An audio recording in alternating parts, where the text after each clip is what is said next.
Praise the lord. దేవుని నామానికి మహిమ కలుగును గాక. ఈరోజు దేవుని వాగ్దానము, మీరు నిలిచి చూచుచుండగా యెహోవా జరిగించి గొప్ప కార్యములను కనిపెట్టుడి. 1 సమూయేలు 12వ అధ్యాయము 16వ వచనము. ఈ ఉదయకాల సమయంలో దేవుడైన యెహోవా మనందరితో మాట్లాడుతున్నాడు. మీరు నిలిచి చూస్తుండగా ఆయన జరిగించే గొప్ప కార్యాలను కనిపెట్టుడి అని. చూస్తూ ఉండండి, కనిపెట్టండి, నమ్మండి. దేవుడు గొప్ప కార్యాలు చేసే బలవంతుడు. ఇశ్రాయేలీలను జ్ఞాపకం చేసుకుంటే ఐగుప్తులో వారి బానిసత్వం నుండి బయటకు తీసుకుని వచ్చాడు. అలా నడుస్తూ వచ్చారు. కానీ ముందు ఎర్ర సముద్రం. ఈ సముద్రం ఎలా దాటాలి? 20 లక్షల మంది ఉన్నారు. ఎలా అని అనుకునే లోపే ఐగుప్తీలు ఇనుప రథాలతో గుర్రాలతో వీరిని తీసుకుని వెళ్ళిపోదామని వచ్చేశారు. వారిని చూసిన వీరికి భయంకరమైన అలజడి.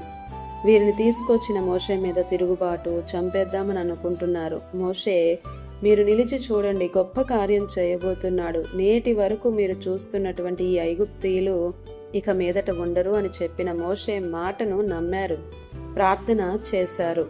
వారి కళ్ళ ముందే సముద్రాన్ని చీల్చి 2 బాయలుగా చేసి వారు ఆరిన నేల మీద నడిచేలా చేశాడు. మధ్యలో అగ్నిస్తంభాన్ని ఏర్పరిచి వారి కళ్ళే వారికి కనబడకుండా అక్కడే వారిని త్రిప్పి, ఈలోగా ఇశ్రాయేలీలు అవతలికి వెళ్లేంత వరకు చీల్చి ఐగుప్తీలు సగం వరకు వచ్చేస్తున్నారు.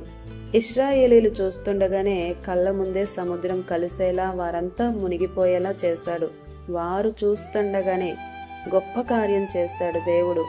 ఈరోజు వాగ్దానం వింటున్న ప్రియ సహోదరుడా, సహోదరి, నీవు ప్రార్థిస్తుండగా, మొర్ర పెడుతుండగా, కనిపెట్టుచుండగా నీకు సహాయం చేయడా? ధైర్యంగా ఉండు. మన దేవుడు గొప్పవాడు, బలవంతుడు.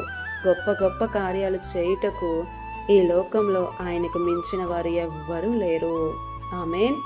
ఈ దిన వాగ్దానం మనందరి జీవితాలలో నెరవేరాలని కోరుతూ దేవుని సువార్త పరిచర్యలో మీ సహోదరి Prasanna. God bless you. Amen.